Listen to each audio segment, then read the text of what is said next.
So you've gotten yourself a sweet convex ground blade. Maybe it's a custom one for me, maybe from someone else, and now you think, how do I sharpen this convex blade?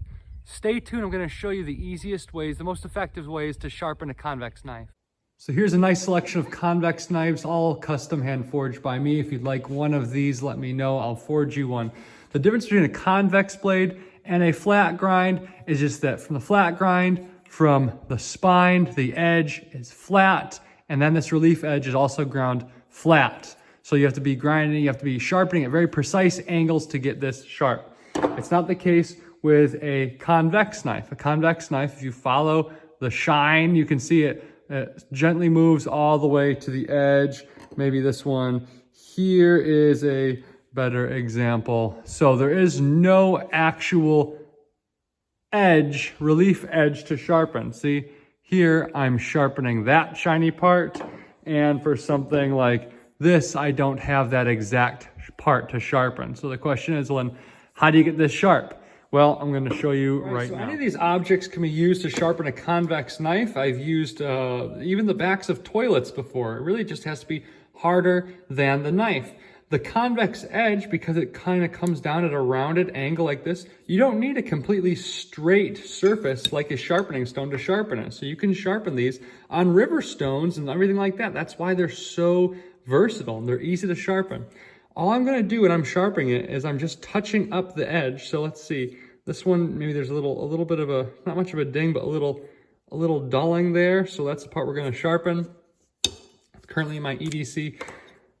To make it easier for yourself, put a little Sharpie along the edge of the knife.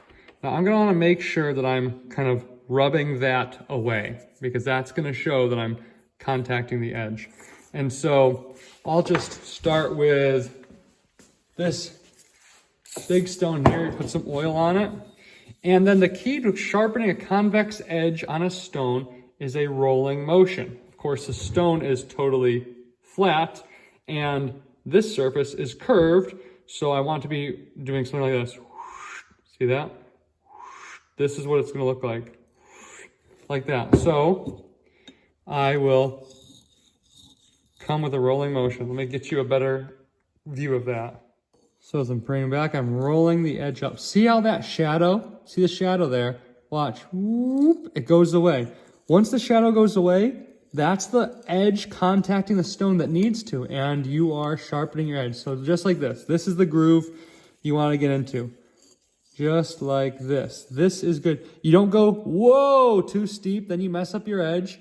If you don't go steep enough, well, then you'll see all the markings right here and nothing marked up to your edge. But notice, look, see how my Sharpie's worn away? So I have sharpened right there, and I can feel it's very grippy on my thumb. Right here, I really haven't done so much. Come up here then, and start to do it towards the tip there with that rolling motion. Gentle, gentle, gentle, gentle. And now let's look. And yes, you can see I've taken away the Sharpie and I've sharpened up there and I can feel it. It's nice and grippy. So the first method is the rolling motion on a stone. And of course, do the other side, you know, to do that. But that just shows you how to do it. So go back, watch that a few times, try it yourself. It's very simple. Make sure with my coffee cup here. Notice this unfinished part. This is your coarse stone. Here's your smooth stone. So if I had a ding or something in there, I could just do the rolling technique right here on the back of the coffee cup. Roll it there, and then when I just want to hone it, just use this. Use it like a steel. You know how the chefs use the steel? Or like a ceramic rod. You can roll just like this. Just roll it up like that. In fact, when you roll up your window in a car, that top part of the window where the glass is rounded over, you can sharpen your knife on that too. I've done that plenty of times. This is all going to get your knife really, really sharp. So, again, that rolling motion. Guys, that's all you need to know. And just get that coordination. You're used to like this. Well, just get the coordination to do that. Little pitch and yaw and roll, whatever it's called. I guess that's the roll. As you bring it back, that's how you sharpen a convex edge on a stone. Same thing with my little stone here. I just go like that. Or I can take the stone and the stone can rotate back and forth. See, stone can roll or the knife can roll, but something has to be doing this rolling motion. Boom, boom, boom. That's exaggerated, but that's the motion you're doing. That's how you're gonna get a convex knife sharp on a stone. Now, let me show you a better way to do it. This way is easier just because that's available more than sandpaper, but to do it professionally, the best, the way I do it to get them super sharp, you wanna use the following method. Next method is to take varying grits of sandpaper. I have 1,000 here, but I start with 220 and sometimes even a higher grit than that, or rather I should say a lower grit than that. Put some sandpaper on a surface that is a little bit spongy. Here's a piece of foam, but you know, you can use just a piece of cardboard. Use a squishy piece of corrugated cardboard. A mouse pad is best, or this is actually kind of best. A mouse pad is really good, something that has a little give to it. And what that give does is when I press this down on, again, the convex grind being rounded like this, when I push it into the material, boom, conforms to it. See how it pushes in pretend my hand is a sandpaper. See how it conforms to it there? And so that gets you a perfect sharpen because the softness is conforming to the edge. So whereas before I had to roll, I don't have to roll now because this conforms right to the edge just with a little pressure. So not a lot of pressure, just a bit.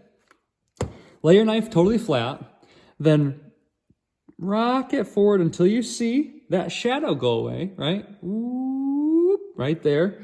And now from there, I just come back and I draw it towards myself. And I don't put tons of pressure. And my pressure isn't so much here. The pressure I'm putting is towards the tip there, just towards the edge there, just a bit. So flat, no shadow, and then just like this. And I just go back and forth. Everyone's got their own way of doing it. I know it's weird because I'm going to heel to tip and then tip to heel and heel to I mean, there's good ways and bad ways maybe, but this is the way I'm doing it. But just make sure you get all that whole edge there. Now, a couple things to avoid. Don't go too steep. It's always better to go too shallow than too steep. If you go too shallow, you'll be sharpening, and your knife won't be getting sharper. But it will be getting nice and polished right through there. That's okay. You haven't done any damage. You just polished your knife. If you go too steep, then you really are going to screw up that edge, and you're going to be in big trouble. So start shallow and just pull it through.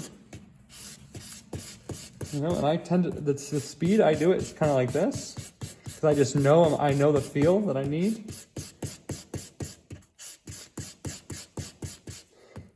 Just like that. And then you can, you know, toward the finer grit you get, you can just pitch it a little bit more if you want to. But you don't have to go fast, you go slow. But that's all. That's all. Just it's all about a soft backer, mouse pad, corrugated cardboard, foam, something like that. That's going to conform to the edge of the knife.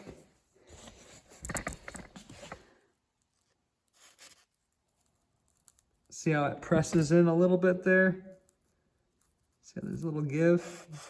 That's how you do it. And you can convex a flat ground knife if you want to. So, I just recently resharpened this.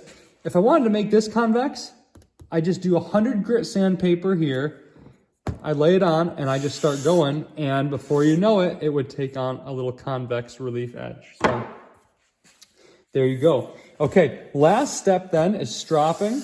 Stropping is what gets you kind of like mind-bogglingly hair-popping sharp. The type of sharp you want when you're skinning something that just sloops right through it. So I will show you now how to do stropping. I recommend doing stropping easy and cheap. Get a piece of leather. Get some Mother's Mag and aluminum polish. Any abrasive, get less than you think you need. Rub it on there and rub it in. Now, I don't want to feel the knife slide across this and slide gobs of this stuff away. I want to feel this gripping the knife, and it's kind of hard to get the knife across. So as I do this, and this is just same angle that I did for the sandpaper, I just put on until the shadow goes away. I hope you know what I'm saying by that. See the shadow under the edge? Shadow's gone. There, that's where I want it. Anyway, so right now it's kind of sliding. I don't want it to slide, I want to feel it start to grip. So you'll maybe see when it starts to grip.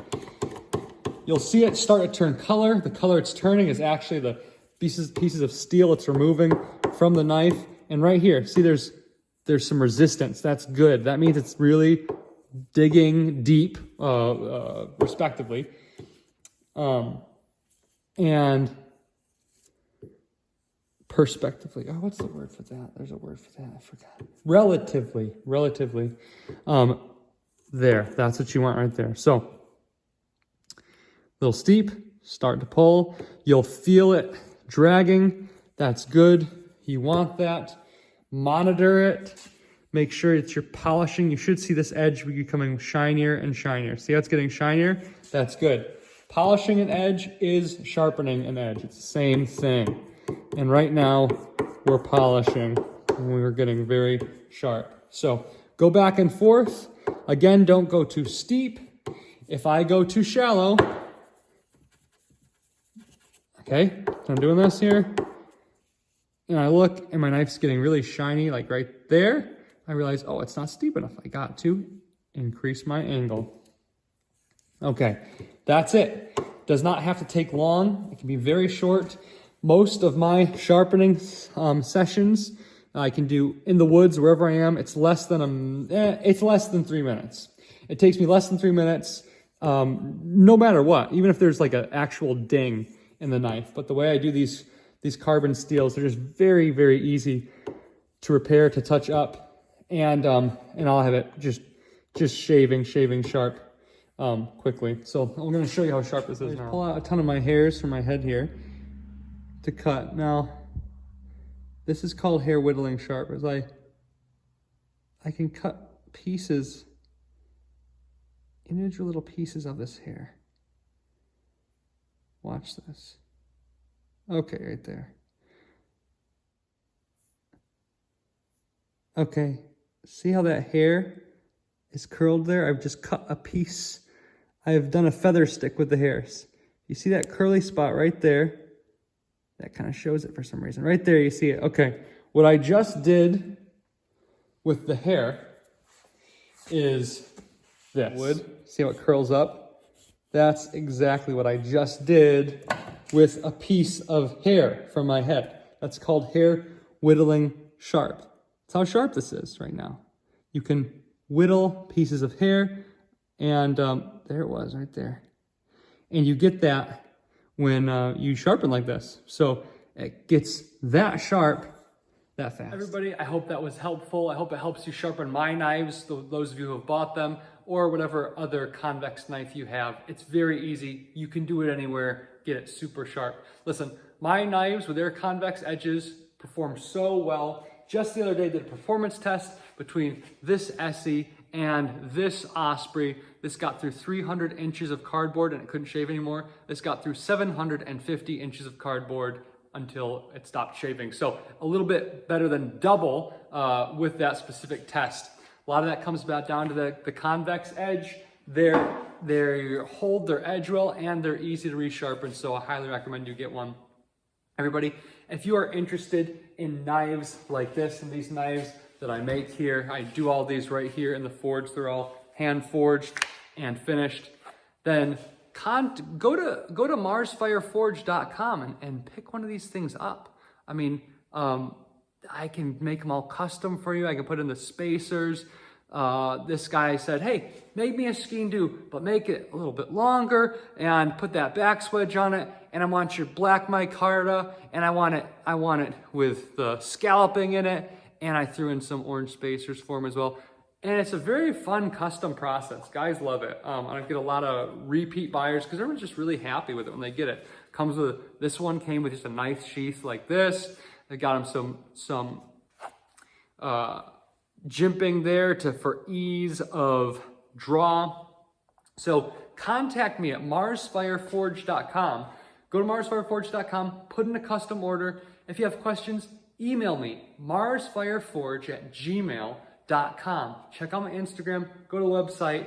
I'd love to have you guys grab a blade. In fact, right now, my queue is open. Depending on when you watch this, that's gonna be different. But if you see this video up and it's recent, my queue is open. There's not really a wait list, kind of, but not quite.